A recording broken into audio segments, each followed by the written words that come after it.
Hello artists, let's go ahead and get started with our awesome pattern fish today. I am going to be filling up my composition big time. That means that I am filling up my entire paper. I'm not drawing a teeny tiny fish, I am drawing a huge fish.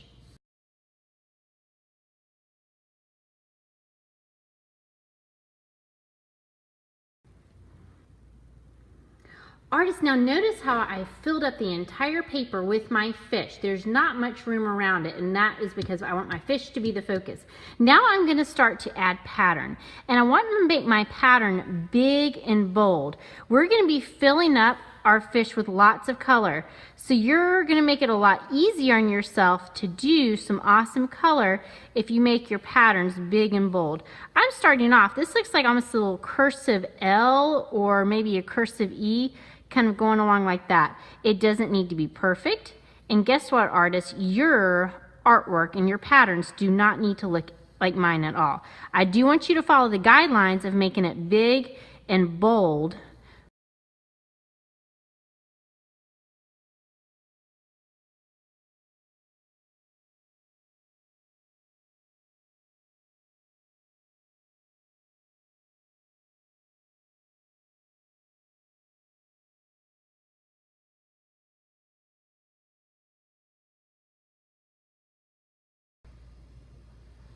Right here, I'm kind of taking line out and coming back.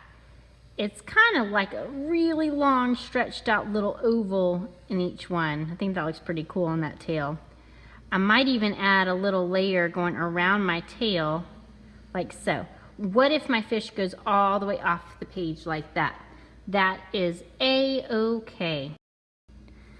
My little lines that I'm doing up here and the little fins, they're slightly curved and they're parallel, but by adding a slight little curve to my parallel lines, it's almost going to make it feel like there's a little bit of movement up here in this little fin. That's going to look pretty awesome.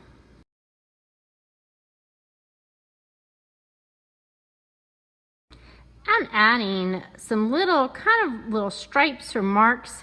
They almost look like little leaves are coming up or something like that. Be ready. What you are going to do is you are going to hop right on over to a Sharpie marker.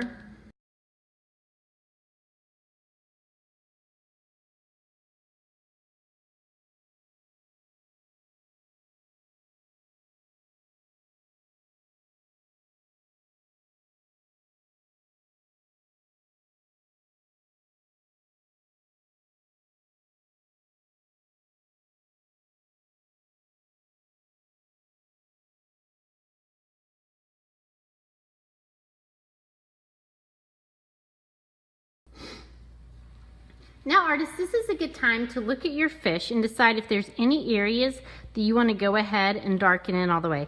Actually, I think I might go ahead and darken in this entire eye.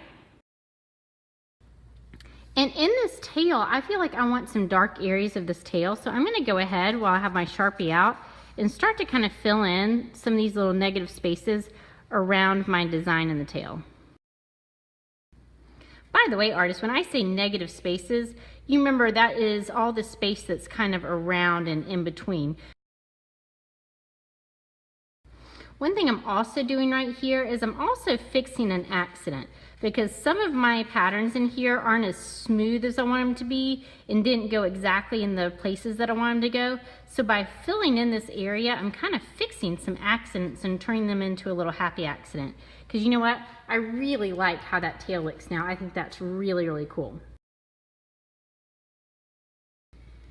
I'm continuing for another minute to go around and color in anything that I want to keep just a solid black. I'm coloring that in, leaving plenty of space for my bright colors coming in as well.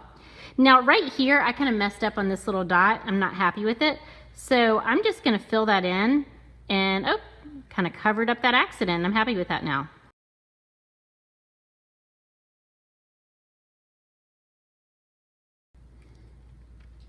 Now you've completely finished with your Sharpie or other permanent marker. You're going to go ahead and get an eraser and erase out any pencil lines in here that you don't want.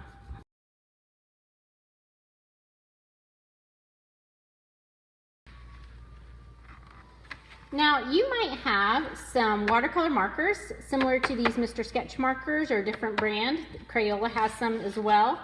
Or you might have some watercolor pencils. Both of these materials are going to work with the techniques that I'm showing you. I'm going to start with our watercolor pencils, and then I obviously also have water cup and paintbrush. So a couple techniques here. You want to really control your water on this. I'm going to start with a wet technique, just a wet water technique, and then I'm going to fill in with my pencil on top. So right here, I know it's hard to see in the video, but I'm painting water right here in these little patterns. So these little kind of backward C-shaped patterns, I'm painting some water. Now I'm actually, believe it or not, even though it's water and it's clear, I'm being very, very careful not to get water outside of this little pattern area. And the reason is I'm going to be putting color on top of this wet area. And the color that I put on is going to kind of run everywhere, but it's going to stop where my water stops. So I don't want to just splatter my water everywhere. You want to keep it nice and controlled. Are you ready? Ooh, this is fun, guys. So this is wet. I'm going to go ahead and color on there. Ooh, and you can see how vibrant that color is. It's just making that color nice and strong. I'm not even having to press down. It almost kind of goes on like a wet pastel. And all this is a pencil. Look at the vibrancy in that color. Again, I'm not having to press down. In fact, please don't press down because you could tear your paper if you press down too hard. But that water is just making it so that that color just leaves that color pencil and goes right into that paper so nicely and so smoothly.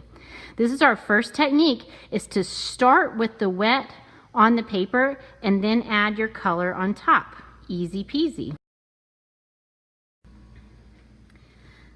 My next technique I'm going to try, I'm just grabbing a kind of a purple coloring in, like so. Now this is just dry. So look, you can see the difference between that and that. So I'm coloring on dry paper right here, whereas the blue was coloring on wet paper.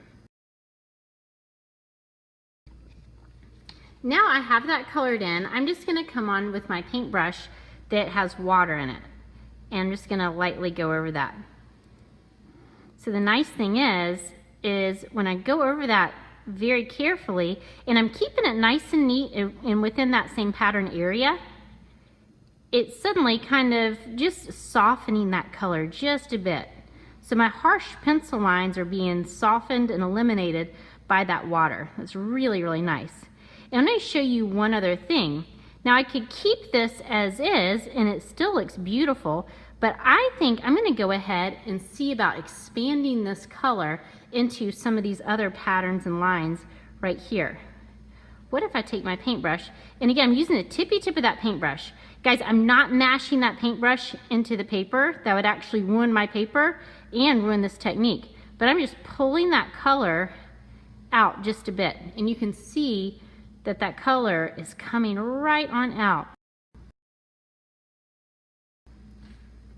That's really cool, and especially in these areas right out here, that looks especially more like watercolor. Now artists, it's very important to jump around. If I did this little area right here right away and it touched that wet part, those parts would kind of bleed and blend together. I don't want that to happen, so I'm gonna hop around. I'm starting with my tail right here, and I'm doing something a little different. I'm pressing down just a bit with my colored pencil closer to the base of that tail and lifting up as it comes out. And again, I'm going to repeat that same thing in all the little patterns of my tail.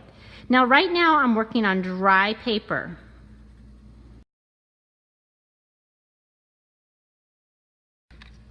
Now I'm going to take my paintbrush, just dipped in the water again, and I am going to carefully go over that and just see about pulling that color on out. Oh, that is so nice. And the nice thing is, since that marker, that black marker is permanent, that black marker is not moving at all.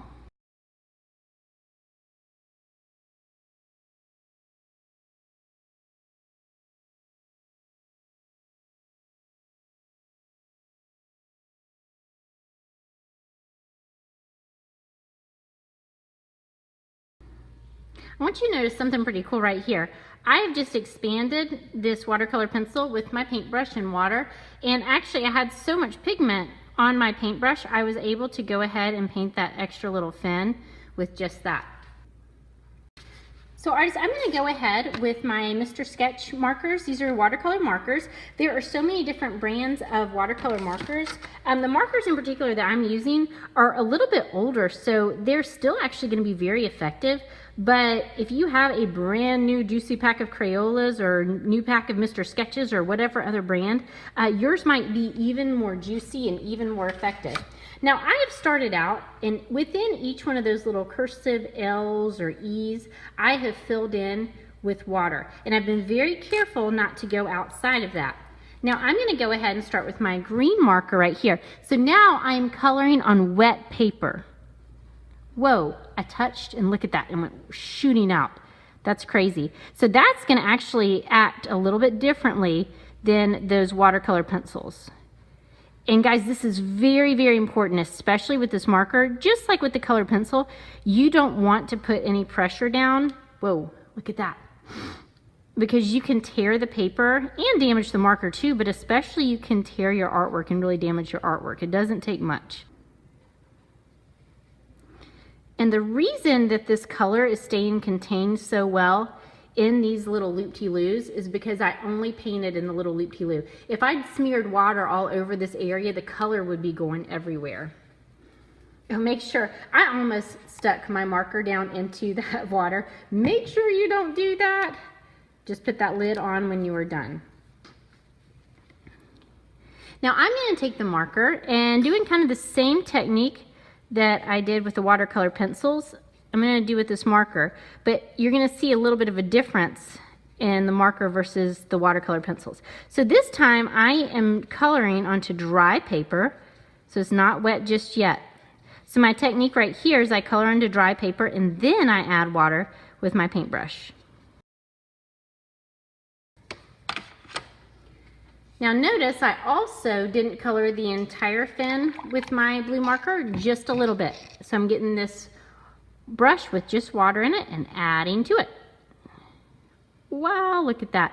That is pulling that marker right on up and spreading it out to the top of that fin. Oop, I've got enough pigment on my paintbrush that I think I can go right into that tail. Ooh, that's beautiful. In fact, I might even go somewhere else while I have this on my brush. Look, might get a little bit from this area using the tippy tip of that paintbrush. Look at that. I've got enough pigment to go ahead and paint that little eye. I might actually spread this color around to some different areas because I love this color.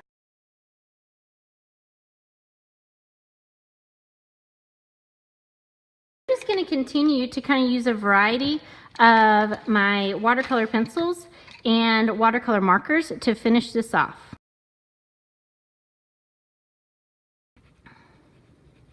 The nice thing right here, I didn't get a whole lot of color coming in with that watercolor pencil by itself. So now that that's wet, I'm actually going to just gently go ahead and color over with my watercolor pencil. And oh, that's so nice and vibrant. Happy accident.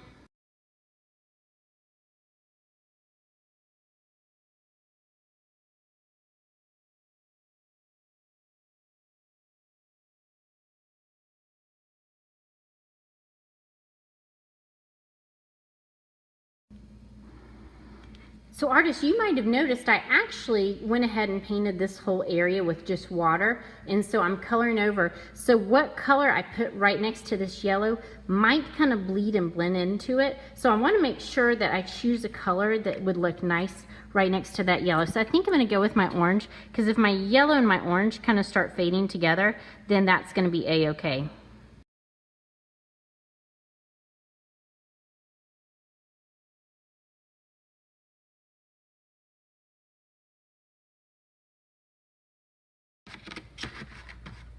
Alright guys, I'm going to stop right there. You'll notice I still have a lot of white left in my fish, but at this time my fish is still pretty wet, so I don't want to put any more colors in right now. But actually I'm kind of digging the white areas, and so I might go ahead and just leave some of my big areas white.